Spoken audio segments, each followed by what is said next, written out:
Deep throat? You wish. Did you get the stuff? My supplier couldn't get it past the border. You wouldn't be here if I didn't. Okay. Whoa, buddy. Payment first.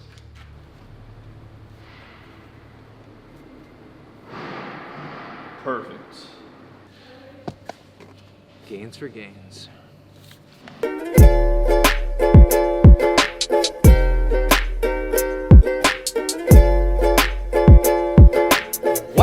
Guys, Will here, welcome to the video. Today we are going to be exploring the 1920s. So in the past on the channel, we've looked at the 50s, the 80s, and then the 90s, but this was a very interesting time in human history. The world was recovering from a war and a pandemic and entering a prosperous new age called the Roaring 20s. Not because men discovered the alternate uses of the alphabet, but because this was a time of significant cultural and economic prosperity. So let's go back in time. So like my indoor swing, home refrigeration, it changed the game in the 20s. So if you had the money and the electricity, you could have one of these bad boys, which just meant a little bit more creativity in the kitchen. If you didn't, people had food storage rooms. So for breakfast today, we were making some options if you had a fridge, and then if you didn't.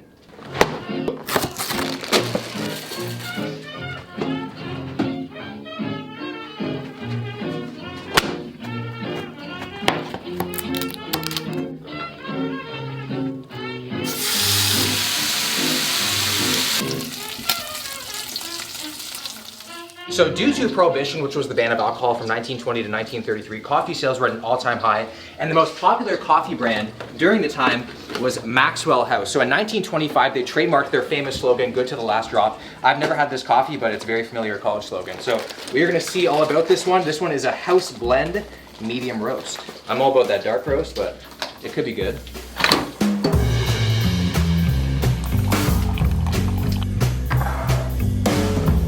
Okay, so for breakfast, the centerpiece is some Raisin Bran invented in 1926. If you guys don't know what a raisin is, it's simply a grape when dried. So we're gonna add some milk to it. So back in the 1920s, they had a milkman that would come and deliver fresh milk every single morning, which sounds kind of nice because then I'd have a male role model that I can count on showing up every single day. So I know with Raisin Bran, she gets soggy real quick, so you gotta eat it pretty fast. And here we go. I haven't had this in a long time. It's a very responsible cereal. Like, I feel like I'm doing good for my body. Usually when I eat cereal, I want that sugary mess, you know? This has a lot of fiber in it, so if you have this, you're pretty much good for the rest of the day. Okay, now let's move over to the grapefruit. So, the beloved grapefruit. This was a very popular fruit in the 1920s. I wonder if they unlocked everything that this fruit had to offer. Picked the juiciest one that I could find because we all know the best ones squirt when you eat them. See what I'm saying? I hit the damn milk carton over some goggles. Okay, now over to the third part of breakfast, which is the bacon. So Oscar Mayer in 1924 sold America's first ever prepackaged bacon. Fun fact, I hate bacon. I think you guys all pretty much know that by now. But it's definitely not bad. I just feel like I have to have a bath after only 4 slices. Look at that crunch factor, y'all. So now let's try this Maxwell's House coffee here. Smells nothing to be desired. A little bit like weak pond water. See, it doesn't do it for me. It's not dark, it's not thick, it's not rich, there's no like nutty notes. All right, so that is gonna wrap up breakfast. I'm gonna enjoy the rest of my coffee and I'll see you guys very soon. Okay guys, so before we head to the gym, we are going to be doing something called the Daily Dozen. So the Daily Dozen was a household name throughout the 20s and 30s and developed by a guy named Walter Camp, who is known as the father of American football, but that mustache, it suggests daddy. So what it was pretty much 12 different calisthenic exercises that you should do, obviously, every single day. And it was originally made for sailors and soldiers during the war to keep them healthy without excessive fatigue. And then after the war was done, it spread across all houses. People are doing them every single morning, and especially CEOs with desk jobs are doing it every single day to stay fit and healthy. And I think the reason why it was so popular is because you could do it with minimal space, no equipment, and it was done in 7 to 8 minutes.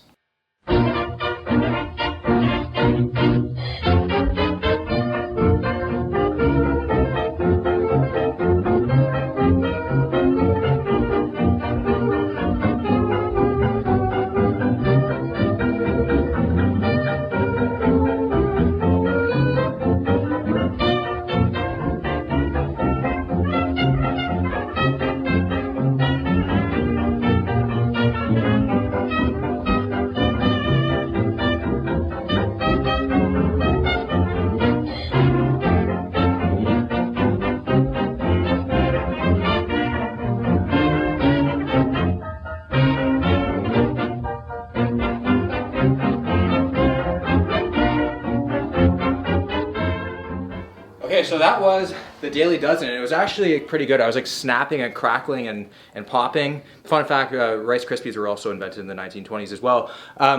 You know, it's kind of like dynamic stretching and stuff, and especially if you lift a lot of weights, it definitely can't hurt to do this every single day. Have you ever wondered why the Olympia trophy is called the Sandow Trophy? I never did, but if you did, it's because it's named after the father of modern bodybuilding, Eugen Sandow, who was the original strongman celebrity long before people like Joe Weider and Arnold Schwarzenegger came along and eventually popularized fitness into the mainstream culture. But Eugen Sandow, you know, really influenced how we see fitness and bodybuilding today, writing a ton of books and magazines on the topic. Unfortunately, he passed away in 1925 at the age of 58. So today we are going to honor him and do one of his workouts. Now, obviously this workout is going to be a bit different than what we're all used to because they don't have cables and machines back then, so they only really had dumbbells and barbells. But what he did say, quote unquote, nothing in my opinion is better than the use of a dumbbell for developing the whole system, particularly if it is used intelligently and with a knowledge of the location of functions of the muscle, aka the mind-muscle connection. So the first exercise we are doing is the standing alternating dumbbell curl, one set of 50 reps, and then each session he's going to increase that by 5 reps, and then eventually he will just add some weight. So he makes sure to do it with bent knees and fully extends the arm on the negative. So let's try doing one set of 50. I'm trying to go and pick up a weight, but I don't even know what the appropriate weight is to do one set of 50. Like, I feel like I want to reach for the 10s, but then I feel like at like rep like 35, I'm going to be like screaming. So, but at the same time, I don't want to look like a bitch with 8s. All right, what are we going to do? We're going to go with the 10s. Slightly bent.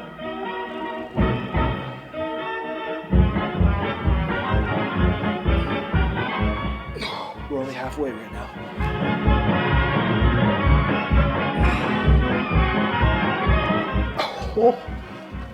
Oh, 35. The negatives are slowly going away. Each rep.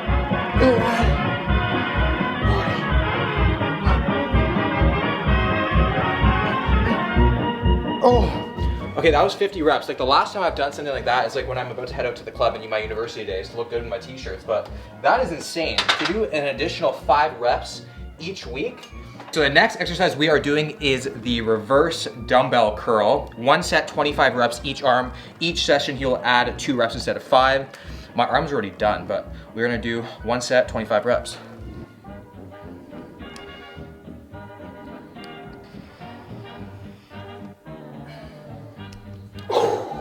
Last thing for the biceps we're gonna do is a side alternating curl, one set of 10 reps, and then he increases each week by 1 rep. So it doesn't really seem like he's increasing by weight, mostly just by volume in terms of reps. So I've never actually done this one with a dumbbell before, many times with a cable, pretty much holding it to the side like this, curling in, squeeze, fully extend.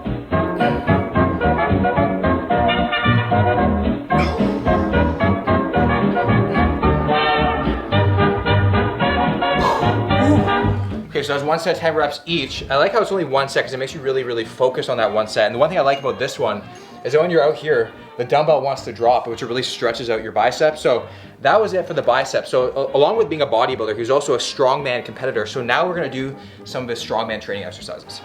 Okay, so to be a strongman, it's all about stamina and power. So he would do a lot of holding exercises. Here's the one that he recommends that you do to build your stamina. You're just gonna hold the dumbbells out to your side and hold it for as long as you possibly can. So I know a lot of people kind of go like this, but he holds it like this. Here we go.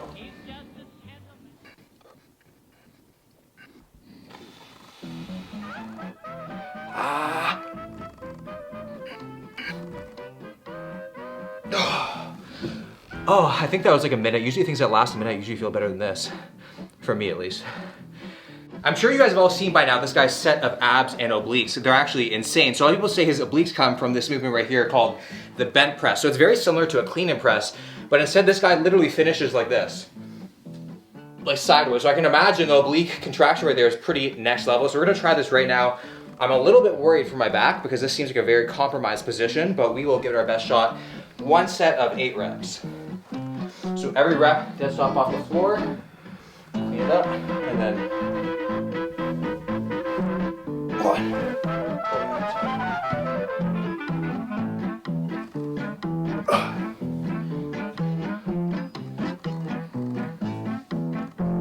Oh my God. Woo! It actually wrecks the entire side of your abs.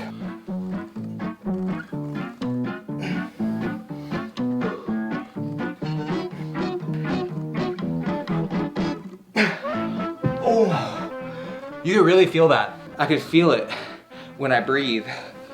Oh my God, that's a challenging movement. 25 pounds, not a lot of weight, but especially when you're completely like bent over like that, it's insane. It also feels like HIIT cardio too.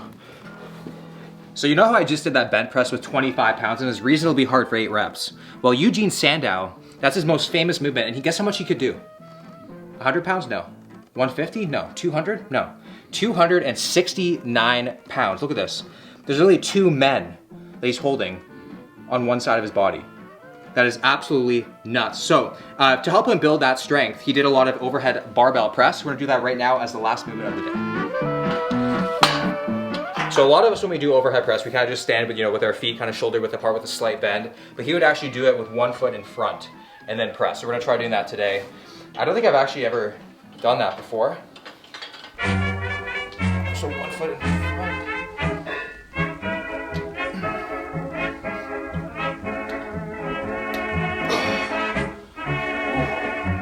I kind of like doing it with my foot back because, when you have your 2 feet together, it can sometimes get a little bit hard on your lower back, especially when you push up. So I feel like this kind of evens you out a little bit. So I'm gonna start doing that.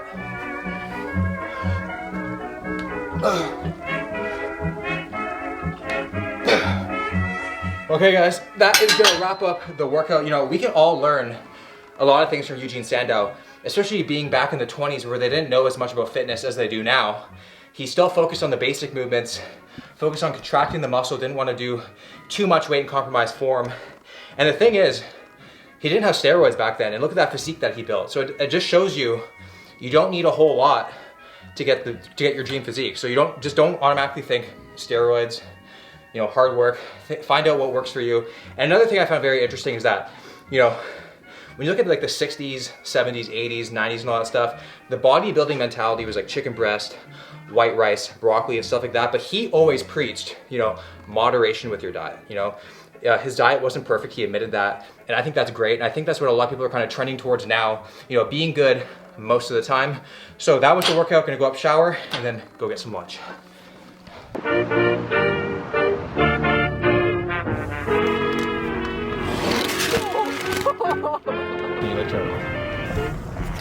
All right, y'all, so in 1922, Roy Allen and Frank Wright got together and leased their first 2 root beer stands ever, and this is also the same time where they coined the name A&W, Allen and Wright, and then in 1925, they franchised out their first A&W establishment, being the first ever American fast food franchise to exist. Wow. Yeah. So it all started with root beer, a root beer float. And to this day, on August 6th, they have International Root Beer Float Day, where you can go in and get a free small root beer float, no purchase necessary. Not sponsored. So Victoria is here joining me. And what did you get? I got a Beyond Meat burger, and it's kind of weird because this isn't the first time that I've eaten one of these parked in this very spot on your channel. We're actually parked in the exact same spot, and this is called the, what's it called? The finishing? The finishing zone? The finishing. No, the finishing area. We're in the finishing area. I wonder why it's called that. So I also got the Papa burger on the side, a little bit of a role reversal for me because I usually only eat things that call me daddy. But this right here is a double patty. Look at that fat boy. They have some plump patties here. I have no idea. Like mine has all this beautiful lettuce and tomato, and yours is just meat. How am I gonna wrap my jaw around Papa? They have like the teen burger, which is 1 patty, then the Papa, which is 2, and then the Grandpa, which is 3. The Grandpa? Yeah, what are they trying to insinuate? But there's the older you are, the bigger the meat is? There's a Mama burger. Is there? Yeah. Oh. Maybe that's that one, the veggie. It's a little sexist, William. Oh, you can smell that pickle.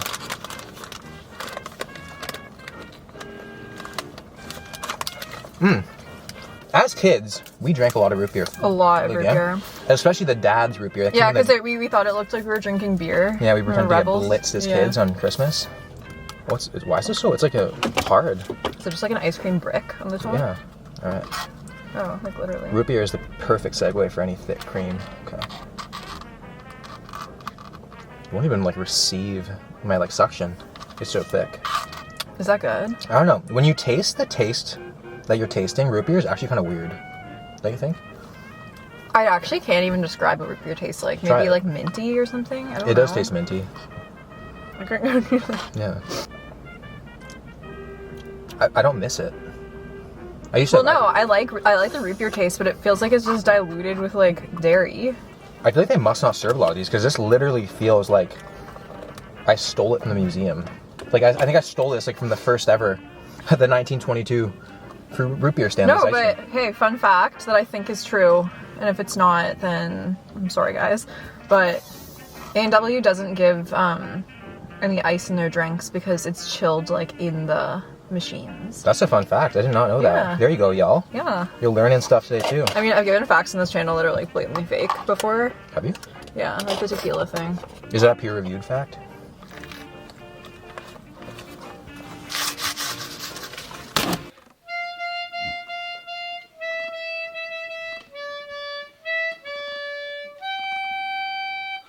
Oh, hey guys. So not only was the 20s known as the Roaring 20s, but it was also known as the Jazz Age. It influenced dances, fashion, and culture, and it was a radio favorite. So I will put some of the most well-known songs on the screen right now during the 20s, and in the meantime, I'm just gonna practice up on my music.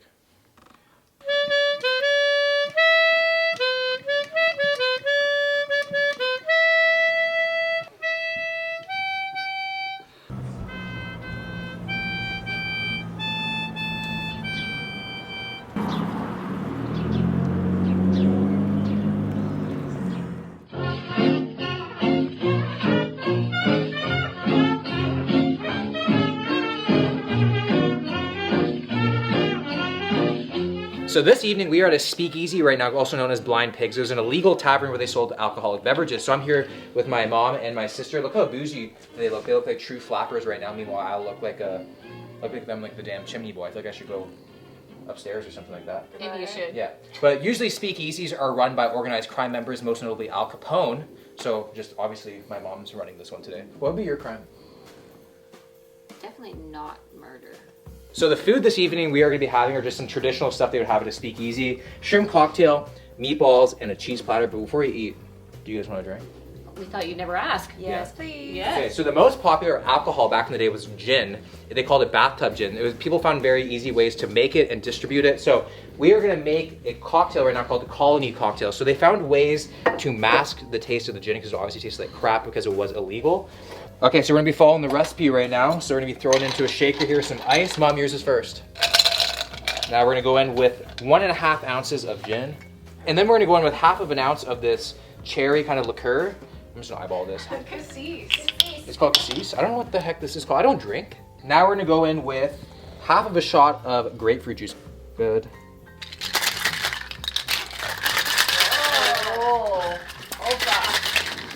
Okay, I have no mobility here.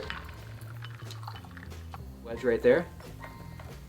Take a look at that, guys. The Colony Cocktail. Here, Mom. Victoria's is slightly enhanced. There you It's go, been Mom. one of those days, you know. Thank you. Let me grab mine. Ooh, that smells strong. Like Will's bathtub? Cheers, everybody. Cheers. I'm not hopeful for this, to be honest, because, I mean, there's not that much masking going on with this gin. If you can drink gin straight up, you're a psychopath. So naturally, I should be able to. I like gin. Oh, it's quite good. And it isn't even Oh, that strong. yeah, it's not bad. I'm gonna start with the shrimp cocktail. Okay. Nothing's gonna compare to the jumbo shrimp I experienced at the German bathhouse, right? But That is a pathetically sized shrimp. I don't know, it's like jumbo. That's what she said. That is, I don't think I even want one of those. Those look really sad. they do look sad. I like them. They're good? Yeah. I don't Small things can usually pack a lot eat- of punch. There's probably a lot of speakeasies going on right now. If you think about it. Well, You they're people usually can't always gather. speakeasies, but that's like a trendy thing now. What kind of underground? Underground- Hidden bars. Underground COVID, stuff. stuff. Yeah. I kind of lost count what I've ate. Well, you can see the tails. I can see the tail, but I can't see like the balls that are in my system. I always get like intimidated when I see frozen shrimp and they're like this big. And then when you actually cook it, they're like half the size. Are you good? No.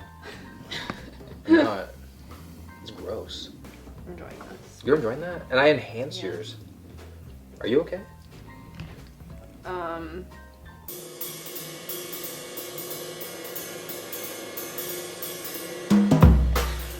Okay, we are gonna wrap up the night with some 1920s snacks. So joining me is the other lady in my life, Katie. And she loves chocolate. You're a chocoholic, Oh right? my god, it's bad. Yeah, so when I told her that we're having some of these goodies, she was like, can I be in this happy to know. video? Yeah.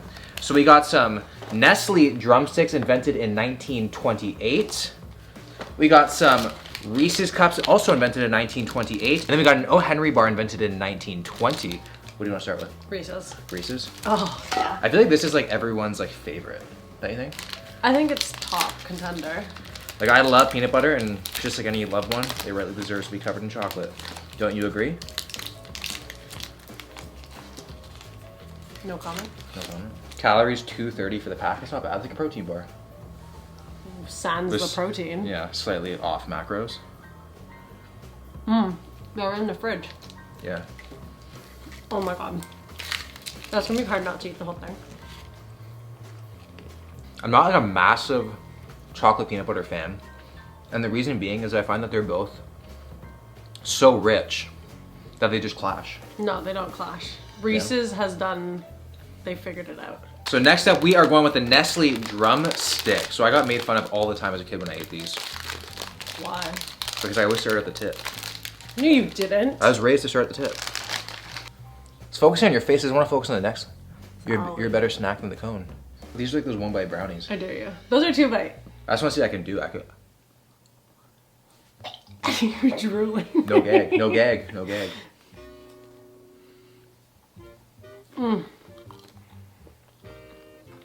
The caramel on the little inside? caramel pocket. So not many people actually had refrigerators in the 20s. So some people couldn't have these. Isn't that sad? Yeah. Was there an ice cream man back then? We were a milkman. He delivered early, like me. Let's dig into this. Okay, and last but not least is an O. Henry bar, something my neighbors hear quite often. Look at these nuts. I've been having these in so long. I mean, I don't hate it. If you gave me it, I'd eat it. But I mean, like, I wouldn't be like, I need to go get one. What's the chocolate bar that you would need to go get? None. I'm not a chocolate man, I'm a donut man. Okay, but if you had to pick a chocolate bar. Probably a 3 Musketeer bar. Those are good. All right, guys, well, that was a little bit of a snack / dessert taste test. We are gonna wrap up the video here. Comment down below what decade you guys wanna see next. Like, what would be interesting? Maybe we can go to the future for the next video. Oh. Like a futuristic, like what I think is gonna happen in the future. No COVID. Yeah, no, hopefully, yeah. Or we do the 70s, something like that. Comment down below, let me know. So if you guys enjoyed the video, make sure to give it a like, subscribe to the channel if you're new, and I'll see you guys in the next one.